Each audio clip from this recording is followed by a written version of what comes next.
नमस्कार, मी ऋषी देसाई. सुवर्ण कोकण सामर्थ्य महाराष्ट्राच्या विशेष कार्यक्रमात आपलं स्वागत. या कार्यक्रमाच्या निमित्तानं महाराष्ट्रातील शेती आणि शेतीपूरक उद्योगाची श्रीमंती याबद्दल आपण भरभरून बोलत असतो. आज आपल्या सोबत आहेत सुवर्ण कोकणचे संस्थापक अध्यक्ष सतीश परब. स्वागत आपलं. खरं तर संपूर्ण गणेशोत्सवाची बहार आहे, उत्सव दिसतोय, उत्साह दिसतोय, पण तेवढाच उत्साह जो प्रत्येक घराघरात आहे तेवढाच उत्साह कार्यशाळेतही दिसतोय. 2 दिवसापूर्वी मुंबईची दादरची अफाट गर्दीतली कार्यशाळा झाली. काय सांगाल? नक्की ऋषी, धामधूम तर दिसतेच आहे गणपतीचे, पण एक किळसवाणं चित्र पण दिसतंय. कारण ज्या पद्धतीत गणेशोत्सवातला पोचवलं लोकांनी, म्हणजे जे उत्साही कार्यकर्ते आहेत ते बघून कधी कधी ना ते मला वाटतं टिळक महाराज सुद्धा डोक्यावर हात घेऊन पछतावत असेल.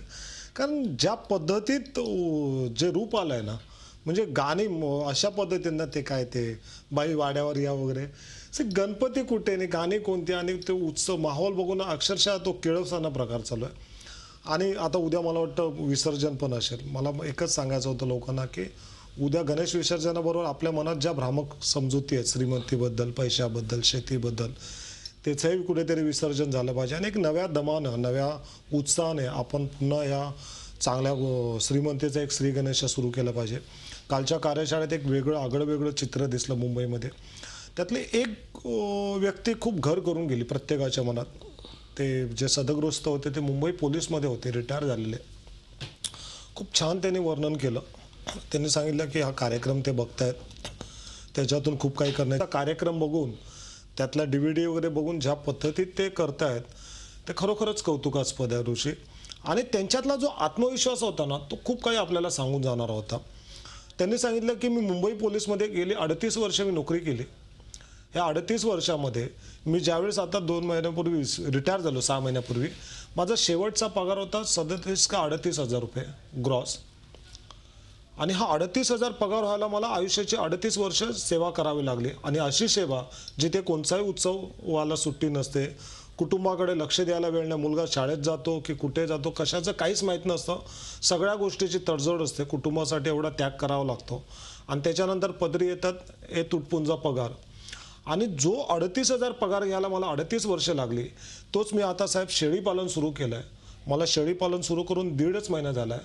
पण हेच 38 नाही तर 50 हजार रुपये मी बरोबर 4थ्या महिन्यानंतर साहेब तुमच्याकडे चेक घेऊन येईन.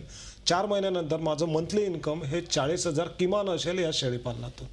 हा जो आत्मविश्वास आहे ना, ही जी ताकद आहे ना शेतीपूरक धंद्यातली, ती खरोखरच प्रत्येकाला विचार करायला लावणारी आहे ऋषी. आणि मोफत कार्यशाळेत असंच असतं की असेच काहीतरी आदर्श आपल्या डोळ्यासमोर येतात, जे त्या गर्दीतलाच एक भाग असतात, परंतु एक बोलताना एक वेगळं धाडस ते करतात आणि स्वतःच्या कर्तृत्वाने इतरांचा ते आदर्श बनतात. आणि हीच सगळी मजा असते मोफत कार्यशाळांमधली.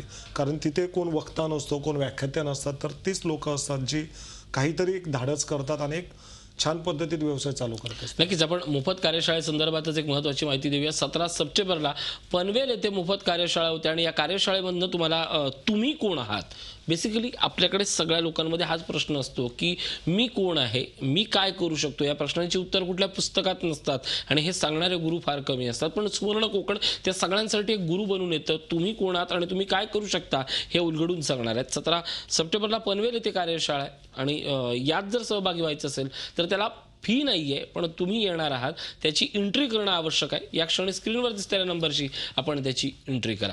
मी सरांकडे पुन्हा एकदा वळतोय. 17 सप्टेंबरला जशी पनवेलला कार्यशाळा आहे तशीच महत्त्वाची कार्यशाळा असणार आहे ती 18 सप्टेंबरला दादर येथे जी होते, त्यात बंदिस्त शेळीपालन आणि कुक्कुटपालनची कार्यशाळा आहे. काय सांगाल ऋषी? 2 गोष्टींची माहिती मला लोकांना द्यावी लागेल की 17 सप्टेंबरला पनवेलला जी कार्यशाळा आहे ना, तिच्यासाठी प्रचंड फोन येतात. त्यामुळे ज्यांना खरोखरच ह्याच्या द्यायचं आहे ना, त्यांनी अर्धा 1 तास अगोदर या. कार्यशाळा 9 वाजता आहे तर 8:30-8 वाजेपर्यंत तिकडे या. कारण मागे जी पनवेलला कार्यशाळा झाली होती तिथे जवळजवळ 400 ते 500 लोकांना परत पाठवावं लागलं होतं. आणि ही नामुष्की जेव्हा ओढवते ना, तेव्हा आम्हालाच माहिती असतं की आमची अवस्था काय असते. त्यामुळे 17 सप्टेंबरला पनवेलला बळवंत फडके सभागृह, बरोबर पनवेल बस डेपोच्या समोरच तो मोठा सभागृह आहे. आणि 18ला नांदेडला आहे. नांदेडला तर मी सगळ्यांना आवाहन करेन की तिथे आता कोणी नव्याने येऊ नका, कारण ऑलरेडी तिकीटची बुकिंग खूप जबरदस्त झाली आहे. म्हणजे क्षमतेपेक्षाही दुप्पट लोकांनी त्याच्यासाठी बुकिंग केली आहे. तर ज्यांना नांदेडच्या उद्याच्या कार्यशाळेला यायला भेटणार नाही त्यांना पुढच्या वेळेसाठी पुन्हा आपण अरेंज करू. परंतु मुंबईमध्ये जी 18 तारखेला कार्यशाळा आहे ती अतिशय महत्त्वाची आहे. कारण तिथे पहिलीच वेळ आमचा प्रयत्न चालला आहे सटाले सरांना आणायचा.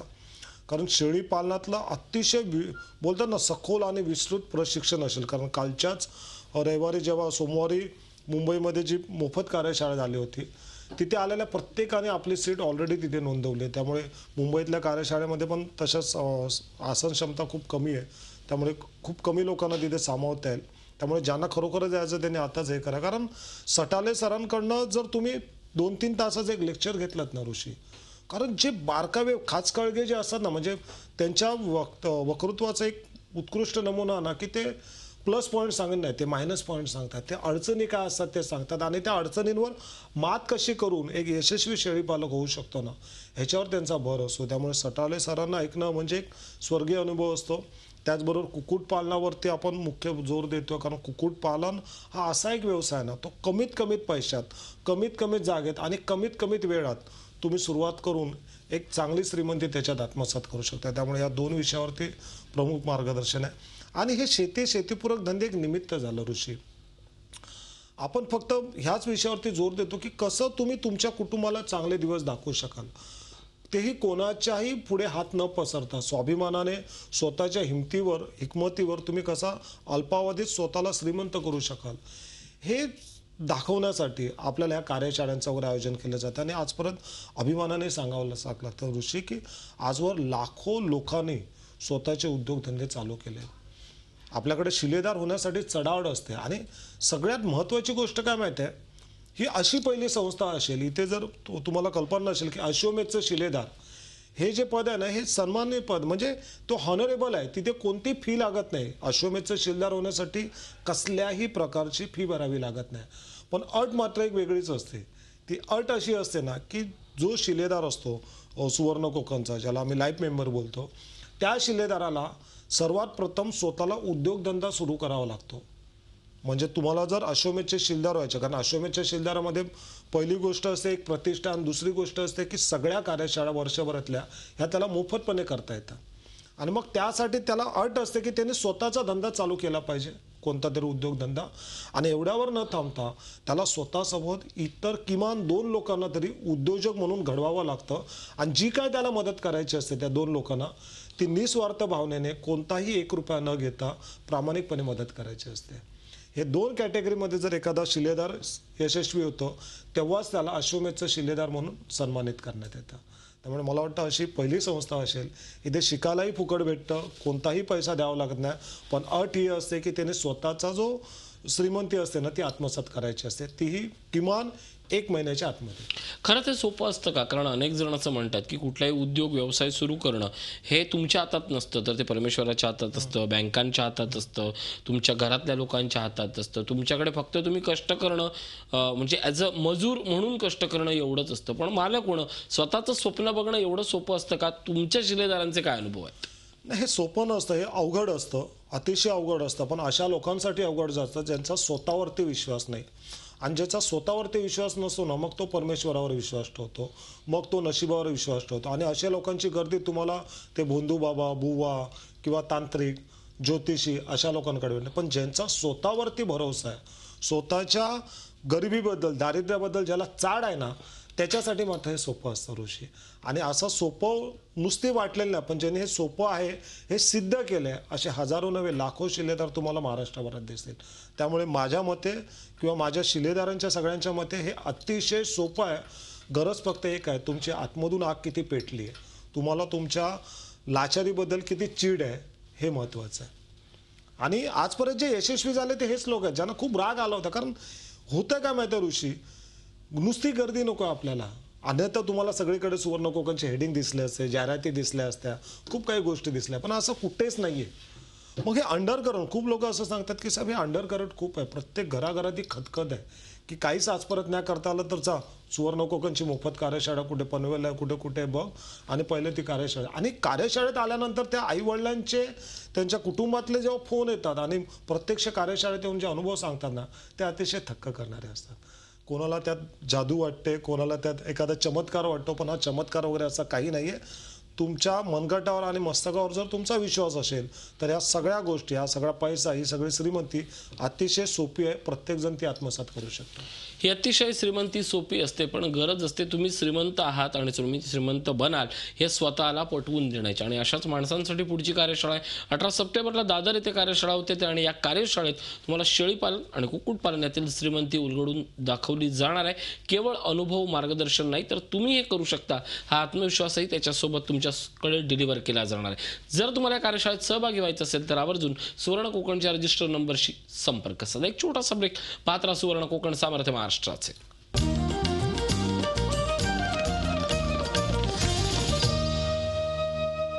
ब्रेकनंतर स्वागत. आपण सतीश परब यांच्यासोबत बोलतोय.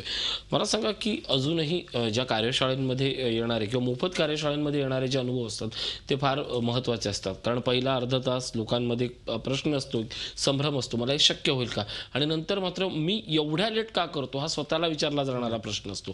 या दोन मनाच्या अवस्थेमधलं जे द्वंद्व असतं ते मधले 5 तास सुरू असतं मोफत कार्यशाळेमध्ये. काय असतो अनुभव? नक्की ऋषी, खूप मोठं द्वंद्व असतं आणि स्वतःशीच लढायचं असतं. आणि कसं होतं, जेव्हा आपल्याला समजतं अरे ह्या गोष्टी एवढ्या सोप्या आहेत तर मी अजून का नाही केल्या, मग लोकांचं उत्तर होतं साहेब आम्हाला माहीत नव्हतं किंवा आम्हाला त्यातल्या श्रीमंती एवढी माहीत नव्हतं. तुम्हाला सांगतो, कालच्या मुंबईतली जी मोफत कार्यशाळा होती त्याच्यात दोघं सदग्रस्त उठून उभे राहिले की साहेब आम्ही देवनार मार्केटला गेलो होतो. प्रचंड पैसे, लाखो नाही करोडो रुपयाचा टर्नओव्हर तिथे चालू होता. पण दुर्दैव असं की तिथे महाराष्ट्रातली आपली मराठी माणसं अतिशय कमी, म्हणजे हाताच्या बोटावर मोजण्यावर एवढी पण नव्हती. माणसं कशाला, शेतकरी कशाला, तर तिकडे असलेला जो माल आहे, जे बोकड होते तेही राजस्थान, गुजरात, हरियाणा इकडून होते. मग महाराष्ट्रामध्ये शेळीपालन ही एवढी अवघड वस्तू होऊन गेली आहे की ती शेळी पैदास सुद्धा आपल्याकडे होऊ शकत नाही किंवा आपण करू शकत नाही. एवढं कोणतं मोठं तत्व त्याच्यात लिपलं का? शेळ्या बाळगण्यासाठी तुम्हाला इंग्रजी बोलता आलं पाहिजे किंवा शेळ्यांशी इंग्रजीमध्ये संवाद साधला पाहिजे असं तर नाही आहे. अच्छा, शेळ्यांसाठी बाबा तुम्हाला एक यशस्वी शेळी पालक व्हायचं असेल तर 5-6 वर्षाचा कोर्स करायचा आहे असं काही नाही आहे. मग आपण थांबतोय कुठे? मग आपण त्या मार्केटमध्ये किंवा त्या प्रवाहात आपण का नाही, तर का नाही आहेत तर आपल्याकडे खूप भ्रामक समजुती आहेत. शेळीपालन हे अशानेच करायचं, ज्याला काहीच जमत नाही त्याने शेळीपालन करायचं. नुसतं शेळीपालन का, तर शेती म्हणा, शेतीपूरक धंदे म्हणा, ज्या ज्या गोष्टीमध्ये पैसा आहे तो आपण साध्य करण्यासाठी, दुसऱ्याची सेवा चाकरी करण्यासाठी ही ठाम समजूत आपण करून ठरले. आणि तिला जर छेद द्यायचा असेल ना तर अशा कार्यशाळा खूप महत्त्वाच्या असतात. आता उद्या तुम्हाला सांगतो, पनवेलची कार्यशाळा आहे ना ऋषी, जे लोक मुंबईत आले नव्हते ना त्या प्रत्येकाने संध्याकाळी फोन करून सांगितले होते साहेब तुम्ही सोमवारी कार्यशाळा ठेवली होती पण बकरीची सुट्टी ही मंगळवारी गेली त्यामुळे आम्हाला यायला नाही भेटलं. आम्ही त्यांना सांगितलं नाही आला तेच बरं, कारण ऑलरेडी तिथे एवढी गर्दी होती की तुम्हाला परत जावं लागलं असतं. मग ह्या सगळ्यांसाठी पनवेलची जी शनिवारची कार्यशाळा खूप महत्त्वाची आहे. ह्या कार्यशाळेमध्ये नुसतं श्रीमंती नाही सांगितले जात किंवा तुम्ही कसे श्रीमंत व्हाल हे नाही सांग, तर ती श्रीमंती साध्य करण्यासाठी नक्की सुरुवात कुठून करायची, तुमच्याकडे असणारं भांडवल तुमचं किती असलं पाहिजे, त्यासाठी कोणत्या रस्त्यावरून तुम्हाला चालायचं आहे, त्यामध्ये येणाऱ्या अडचणी कोणत्या, सुरुवात करायची तर त्याचा कच्चा रॉ मटेरियल कसं आहे, उत्पादन केल्यावर ते उत्पादनाची जी गुणवत्ता आहे ती कशी उच्च प्रतीची असेल, कशा पद्धतीत त्या मालाचं मार्केटिंग केलं जातं, बाजारपेठ कुठे असेल, त्या बाजारपेठेपर्यंत तुम्ही कसे जाणार. म्हणजे जोपर्यंत तुम्ही श्रीमंती साध्य करते ना त्या मार्गातले सगळे खाचखळगे, सगळे टप्पे आम्ही तुम्हाला नुसते सांगतच नाही, तर त्या अंतिम ध्येयापर्यंत पोहोचण्यासाठी लागणारी सगळी मदत ही सुवर्ण कोकण आणि त्याचे शिलेदार तुम्हाला कसे टप्प्याटप्प्यावर करतात ह्या सगळ्या गोष्टीची जत्रीच आम्ही मांडत असतो. त्यामुळे मोफत कार्यशाळा ही प्रत्येकाच्या आयुष्यातला एक अतिशय महत्त्वाचा भाग होऊन बसले ऋषी. मोफत कार्यशाळा ही आजपर्यंत आलेल्या माणसांचा जसा अविभाज्य भाग होता त्या प्रशिक्षणार्थी त्यांच्याप्रमाणेच आता तुमच्या आयुष्याचा भाग बनू शकतो. एकदा जाणून घ्या स्वतः तुम्ही कोण आहात आणि तुम्हाला काय करायचं आणि हे जाणून घेण्याची संधी आता 17 आणि 18 सप्टेंबरला आहे. 17ला पनवेलमध्ये मोफत कार्यशाळा होते आहे आणि 18 तारीखला नांदेडमध्ये मोफत कार्यशाळा होते. लक्षात घ्या, तुम्ही कुठलाही कॉल करताना जे रजिस्टर नंबर आहेत त्यालाच फक्त कॉल करा आणि कॉल केल्यानंतर आपली कार्यशाळा मोफत आहे की सशुल्क आहे याबद्दल जाणून घ्या. आणि त्यानंतर तुम्हाला कुठल्या विषयात शिकून घ्यायला आवडेल, कुठल्या विषयात करिअर करायचं आहे, शेतीबद्दल जाणून घ्यायचं आहे, या सगळ्याबद्दल जे रजिस्टर नंबर आहेत ते त्यांच्याशी तुम्ही बोला आणि स्वतःच्या श्रीमंतीचा मार्ग स्वतःच निवडा. एक छोटासा ब्रेक, पात्रा सुवर्ण कोकण सामर्थ्य महाराष्ट्राचे.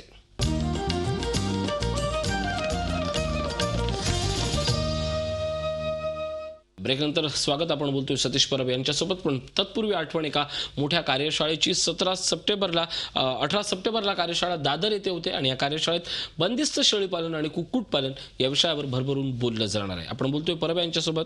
कुक्कुटपालन हा देखील एक श्रीमंतीकडे लवकर नेणारा मार्ग आहे आणि त्या सगळ्याचे जे रहस्य आहेत श्रीमंतीची ती इथं सांगितली जाणार आहेत. काय सांगाल? नक्की ऋषी. कुक्कुटपालनावर आम्ही आता नवीन DVD काढले. हल्लीच मला वाटतं 5-6 दिवस झाले असतील.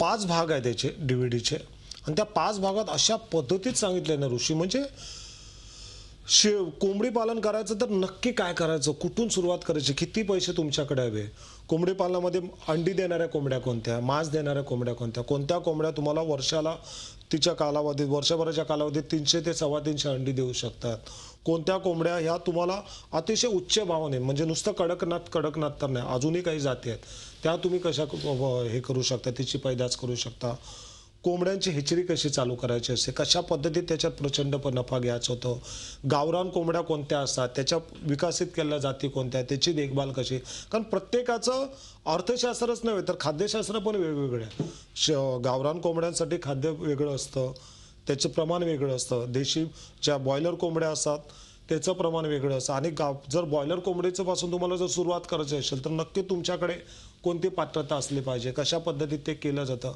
सगळ्या गोष्टीचा म्हणजे बोलताना उहपा अशा पद्धतीत केला, म्हणजे आजार कोणते, उपचार कोणते, त्याला लसीकरण कसं असतं, ते सोप्या पद्धतीने कसं आपण कोणत्या वेळेस द्यायचं असतं, सगळ्या बारीक बारीक गोष्टीचा उल्लेख ह्या नवीन ज्या कुक्कुटपालनाच्या DVD आहेत त्याच्यात केला आहे. ऋषी काय होतं माहिती आहे, व्यवसाय तोच आहे जे असंख्य लोक आपले बांधव वर्षानुवर्ष करतात, पण त्यातली श्रीमंती आहे ना ती जर साध्य करायची तर त्यासाठी नेमकं काय करावं, ते तंत्रमंत्र काय ना ते जर जाणून घ्यायचं असेल ना तर अशा ज्या विशेष प्रशिक्षण असतात, जसा तुम्ही उल्लेख केलात आता दादरला आहे, ह्या विशेष प्रशिक्षणाशिवाय पर्याय नसतो. कारण तिथे एकाच विषयावरती तुम्हाला 2-2, 3-3 तास बोललं जातं. शेळीपालनावर 2-3 तास, कुक्कुटपालन, आणि ह्या 2-3 तासात सुद्धा पुरेसं होत नाही. त्यासाठी तुम्हाला अशा शिलेदारांच्या भेटी घ्याव्या लागतात, त्यांच्या फार्मवर जावं लागतं, त्यांच्या अडचणी जाणून घ्याव्या लागतात, अडचणींवर त्यांनी मात कशी केली आहे ते बघावं लागतं. आणि कुक्कुटपालनामध्ये सगळ्यात मुख्य चांगला विषय कोणता माहिती आहे, कॉर्पोरेट फार्मिंग. कारण कॉर्पोरेट फार्मिंग हा असा विषय आहे ना ऋषी, ह्याच्यात तुम्हाला रॉ मटेरियल तुम्हाला भेटतं, म्हणजे 1 दिवसाची पिल्लं तुम्हाला भेटतात, त्यांचं खाद्य भेटतं, त्यांची औषधं भेटतात. एवढंच नव्हे तर ती मोठी झाल्यावर विकण्याचाही प्रश्न नसतो, कंपनी येते घेऊन जाते. फक्त सांभाळ करायचे तुम्हाला एका पक्षामागे किमान 8 ते 10 रुपये भेटतात.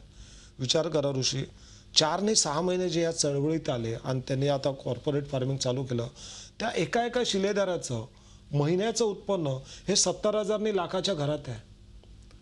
जर ही मुठभर लोक जर साध्य करू शकतात कुक्कुटपालनातून महिना एवढा पैसा, तर बाकीची लोक का नाही करू शकत. आणि म्हणून माझा आग्रह असतो, कुक्कुटपालन असो, शेळीपालन असो, भाजीपाला लागवड असो, या विषयावरती. त्यामुळे प्रत्येकाने देवावर विश्वास न ठेवता किंवा कुठल्याही परिस्थितीला नावं न ठेवता तुमच्या स्वतःच्या जर हिमतीवर हा सगळे व्यवसाय चालू केला ना तर श्रीमंती लांब नाही आहे ऋषी. प्रत्येक घरात तुम्हाला एक श्रीमंत उद्योजक नक्कीच दिसू शकतो. 18 सप्टेंबरच्या दादरच्या कार्यशाळेची आताची पोझिशन काय आणि काय आवाहन कराल? नाही, 18 सप्टेंबरला झालंय असं काय माहिती आहे ऋषी, की हॉल जो घेतला, कारण सध्या गणपतीचे दिवस असल्यामुळे ना हॉलची बुकिंग खूप मुश्किल होती, तर सुद्धा कित्ते भंडारी हॉल, म्हणजे सेना भवन आहे दादरला पश्चिमेला, त्याच्या समोरच तो हॉल आहे. एक जरी आसनक्षमता कमी असली तरी ज्या पद्धतीने लोकांनी नोंदणी केली ना ते खरोखरच कौतुकास्पद आहे. म्हणजे मोफत कार्यशाळेतलेच जास्तीत जास्त संख्येने लोक तिथे असतात, शिलेदार असतात, त्यामुळे जागा अतिशय मला वाटतं नसतीलच, पण जरी सुद्धा ज्यांना खरोखरच यायचं असेल ना त्यांनी घाटकोर ऑफिसला फोन करून जर विचारलं, जर जागा असेल तर त्यांना त्याच्यामध्ये नक्की सामावता येईल ऋषी. नक्कीच मित्र हो, 18 सप्टेंबरला दादर येथे कार्यशाळा होते ज्यात बंदिस्त शेळीपालन आणि कुक्कुटपालन हे विषय असणार आहेत. ही कार्यशाळा सशुल्क आहे. त्यानंतरच 17 सप्टेंबरला पनवेल इथं मोफत कार्यशाळा होते, तर 18 सप्टेंबरला नांदेड इथं देखील मोफत कार्यशाळा होते. तेव्हा आवर्जून रजिस्टर नंबरवर कॉल करा, तुम्हाला कुठल्या कार्यशाळेला भेट द्यायला, प्रवेश घ्यायला आवडेल त्याविषयी जाणून घ्या आणि सशुल्क की मोफत याविषयी मात्र आवर्जून तुम्ही चौकशी करा आणि खऱ्या अर्थानं श्रीमंत व्हा. परत या ठिकाणी आलात, तुम्ही खूप सुंदर मार्गदर्शन केलं, आभार.